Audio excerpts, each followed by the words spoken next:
चलिए आज हम लोग 28 दिसंबर के CDP के क्वेश्चन करते हैं जो पिछली 4 CTET में पूछे गए हैं।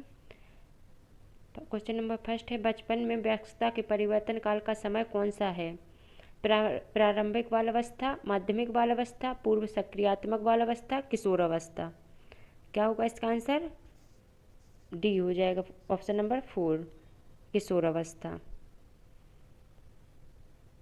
क्वेश्चन नंबर सेकंड, निम्न में से किसके लिए स्थूलगामक कौशल के उपयोग की आवश्यकता होगी? ब्रश से पेपर पर पेंटिंग करना, पेपर के टुकड़े काटना और चिपकाना, सुई से में धागा डालना, ये सब तो ग्रॉस के हैं, फाइन मोटर स्किल के हैं। ये सब तो चलना और दौड़ना ग्रॉस मोटर स्किल्स के हैं। चलिए नेक्स्ट क्वेश्चन नंबर 3, समाजीकरण की प्रथम संस्था है? परिवार, स्कूल, दोस्त, मीडिया। क्या होगा इसका आंसर? समाजीकरण की प्रथम संस्था क्या है? बच्चा सबसे पहले कहाँ से सीखता है? परिवार से। क्वेश्चन नंबर 4, यह मानता कि भौतिक वस्तुएं जैसे गुड़िया, कार में सजीव गुण होते हैं, क्या कहलाती है? जीववाद की सोच, पदानुक्रमित सोच, केंद्रीकरण सोच, वर्गीकरण। क्या कहलाएगी? जीववादी सोच। क्वेश्चन नंबर 5 में अभिकथन है, ये 4 वर्षीय रिया लंबे और चौड़े 2 बर्तन में एक ही समय में समान मात्रा में पानी डालते समय बर्तनों की ऊंचाई और चौड़ाई को एक ही समय में ध्यान में नहीं रख पाती है। जीन पियाजे के अनुसार रिया संज्ञानात्मक विकास के पूर्व सक्रियात्मक चरण में है। इसका आंसर हो जाएगा ऑप्शन नंबर ए और आर दोनों सही हैं। आर ए की व्याख्या करता है। संकेतों व अन्य तरीकों द्वारा बच्चों को जरूरत पड़ने पर मदद करना किस का उदाहरण है? पाड़ का, पुनर्वलन का, अनुबंधन का, संज्ञानात्मक द्वंद्व का। पाड़ का हो जाएगा। क्वेश्चन नंबर 7, बच्चों की शिक्षा के लिए वाइगोत्स्की का सिद्धांत का अनुप्रयोग प्रस्तावित करता है? सहयोगात्मक अधिगम, क्रिया प्रसूत अधिगम, रटंत अधिगम, निष्क्रिय अधिगम। वाइगोत्स्की का सहयोगात्मक अधिगम होता है। कोलमबर्ग के नैतिक विकास के किस चरण में व्यक्ति अपने व्यवहार के परिणाम की बजाय दूसरों की अपेक्षा अनुसार कार्य करता है? पूर्व सक्रियात्मक चरण में, पूर्व परंपरागत चरण में, परंपरागत चरण में, पश्च परंपरागत चरण में। इसका आंसर होगा ऑप्शन नंबर 3 परंपरागत चरण में। एक प्रगतिशील कक्षा है, परीक्षा केंद्रित होती है, ये गलत हो जाएगा, ये नहीं है। पाठ्य पुस्तक केंद्रित होती है, ये भी गलत हो जाएगा। शिक्षक केंद्रित होती है, ये भी गलत। विद्यार्थी केंद्रित होती है, ये सही हो जाएगा। ऑप्शन नंबर डी हो जाएगा इसका आंसर। रेणु एक विद्यालय में परामर्शदाता है। हार्वर्ड गार्डन के सिद्धांत के अनुसार प्रभावी परामर्शदाता के रूप में उसके पास कौन सी बुद्धि होना चाहिए? भाषाई बुद्धि, स्थानिक बुद्धि, पारस्परिक अंतर्व्यक्तित्व बुद्धि, अंतःव्यक्तित्व बुद्धि। कौन सी होना चाहिए? इसका आंसर होगा डी, पारस्परिक अंतःव्यक्तित्व बुद्धि। क्वेश्चन नंबर 11, राष्ट्रीय शिक्षा नीति 2020 के अनुसार एक शिक्षक को शिक्षण अधिगम प्रक्रिया के दौरान प्राइमरी स्कूल के बच्चों में संप्रेषण के लिए किस भाषा का उपयोग करना चाहिए? केवल क्षेत्रीय भाषा का, केवल हिंदी भाषा, केवल अंग्रेजी भाषा, केवल मातृभाषा? केवल मातृभाषा का करना चाहिए। क्वेश्चन नंबर 12, 5 साल की वैशाली ने अपनी माँ से कहा, माँ मुझे अमित की तरह फुटबॉल चाहिए। वैशाली को जवाब देते हुए उसकी माँ ने कहा, फुटबॉल से तो केवल लड़के खेलते हैं, मैं तुम्हारे लिए एक छोटी सी प्यारी सी गुड़िया लाऊंगी। माँ का जवाब क्या दिखाता है? माँ का जवाब तो यही रूढ़िबद्धता का ही दिखा रहा है, क्योंकि ऐसा कुछ नहीं है कि लड़कियाँ फुटबॉल से नहीं खेल सकती हैं, लड़के गुड़ियों से नहीं खेल सकते हैं। इसका जेंडर भूमिका में लचीलापन, ये तो नहीं है, गलत हो जाएगा। लिंग समानता, ये भी नहीं कर रही हैं वो। लिंग रूढ़िबद्धता, ये कर रही हैं, लिंग रूढ़िबद्धता। नेक्स्ट क्वेश्चन, बच्चों का नामीकरण व उन्हें वर्गों में बांटना अर्थपूर्ण सीखने को बढ़ावा देगा व सुसाधित करेगा। बच्चों को समूह में हीनता और सीखने की लाचारी को जन्म देगा। यही हो जाएगा, बच्चों को समूह में हीनता और सीखने की लाचारी को जन्म देगा।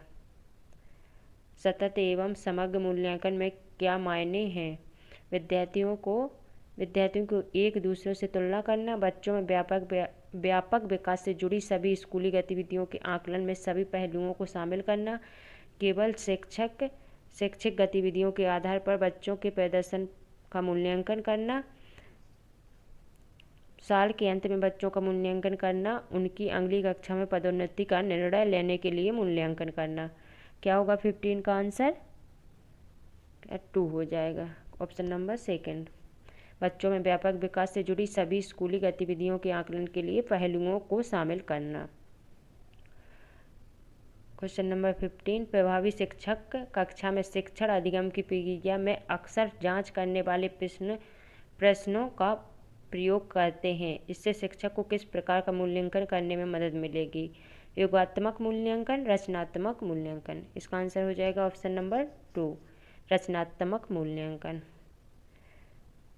क्वेश्चन नंबर 16, एक समावेशी कक्षा में शिक्षिका की क्या भूमिका होना चाहिए? बच्चों की विविध ज़रूरतों का पता लगाना व उनका ख्याल रखना, केवल कुछ खास विद्यार्थियों पर ध्यान देना, बच्चों को उनकी अकादमिक कक्षा के आधार पर पहचानना व उनका पृथक्करण करना, खास ज़रूरत वाले बच्चों को विशेषज्ञ के पास भोजन व सुनिश्चित करना कि उन्हें अलग संकाय में पढ़ाया जाए।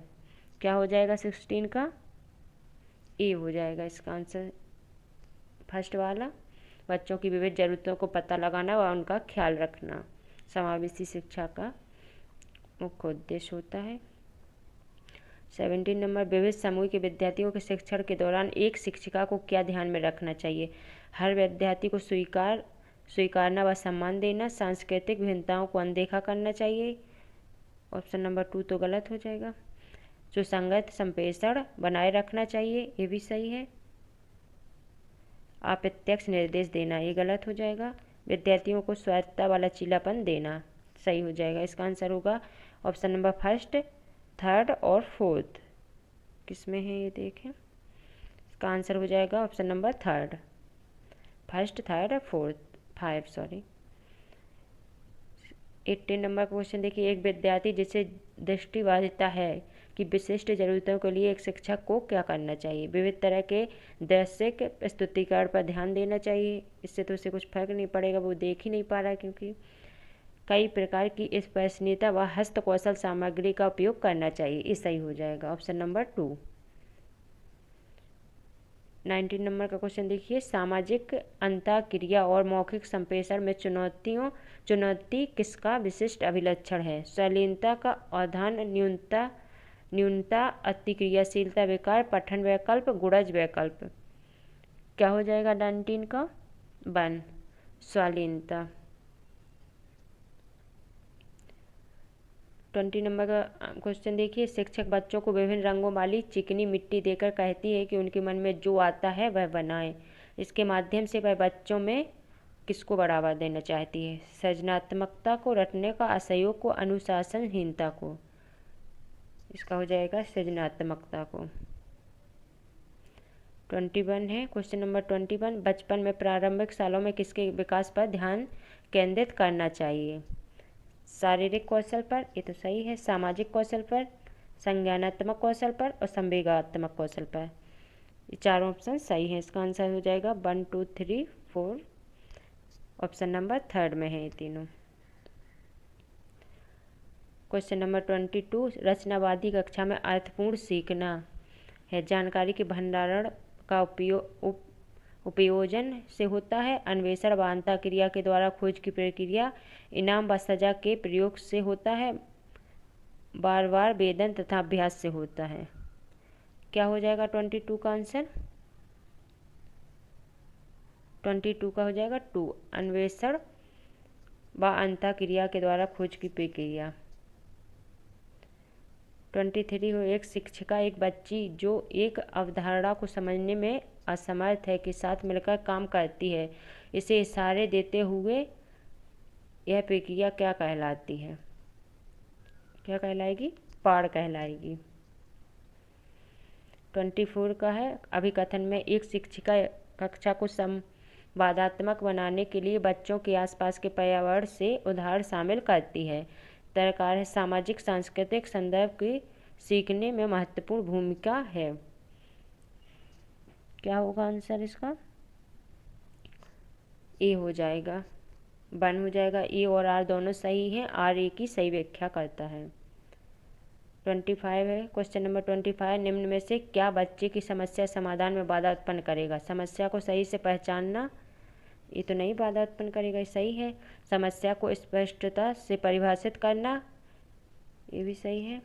पहले सुलझाई गई मिलती जुलती समस्याओं के बारे में सोचना, ये भी सही है। वस्तुओं में इस्तेमाल के पारंपरिक तरीके से स्थिर रहना, ये गलत हो जाएगा। इसका आंसर हो जाएगा डी।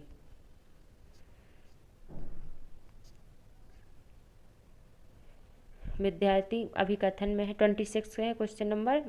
अभिकथन ए, विद्यार्थी द्वारा की गई गलतियों व त्रुटियां शिक्षकों व विद्यार्थियों को असफलता को दर्शाती हैं। तर्क आर में है, बच्चों में खुद से सोचने की क्षमता नहीं होती है तथा उनके सीखने को सुनिश्चित करने के लिए उन्हें लगातार निर्देश देने पड़ते हैं।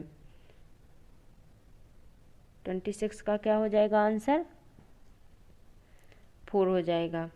ए और आर दोनों गलत हैं इसमें। 27 का निम्नलिखित में से कौन सा भाव नहीं है? इसमें से भाव कौन सा नहीं है? क्रोध है, प्यार है, भय भी है, स्मृति नहीं है। इसका आंसर हो जाएगा 1, स्मृति। 28 का है, प्राथमिक शिक्षिका अपने विद्यार्थियों में आंतरिक अभिप्रेरणा को बढ़ावा देने के लिए क्या कर सकती है? हर विद्यार्थी में हर एक प्रयास की प्रशंसा करके, अवांछनीय व्यवहार को दंडित करके, विद्यार्थियों में प्रतिस्पर्धा को बढ़ावा देकर, बच्चों को सीखने में आनंद की अनुभूति को प्रोत्साहित करके। इसका आंसर होगा डी, बच्चों को सीखने में आनंद की अनुभूति को प्रोत्साहित करके। क्वेश्चन नंबर 29, बच्चों का समग्र शारीरिक व मानसिक स्वास्थ्य अधिगम को प्रभावित नहीं करता है, ये गलत हो जाएगा। में बाधा डालता है, से संबंधित नहीं है, को सुसाधित करता है। इसका आंसर हो जाएगा डी, को सुसाधित करता है। बच्चों का समग्र शारीरिक व मानसिक स्वास्थ्य अधिगम को सुसाधित करता है। 30 नंबर का क्वेश्चन एंड लास्ट क्वेश्चन है इसका। रूही का मानना है कि उसने ठीक से पढ़ाई नहीं की थी, जिसके कारण उसके विज्ञान की परीक्षा में अच्छे नंबर नहीं आए, जबकि वह विज्ञान में बहुत अच्छा प्रदर्शन कर सकती थी। रूही अपने प्रदर्शन का आरोपण किस कारक को कर रही है? पर्यावरण कारक को, योग्यता की कमी को, कोशिश की कमी को। ऑप्शन नंबर 3 हो जाएगा इसका आंसर, कोशिश की कमी को। उसने कोशिश नहीं की, वैसे वो सब्जेक्ट में अच्छी थी उसमें। चलिए, आज के 30 क्वेश्चन कंप्लीट हुए। CDP के 30 कर लिए, कल EVS के करेंगे।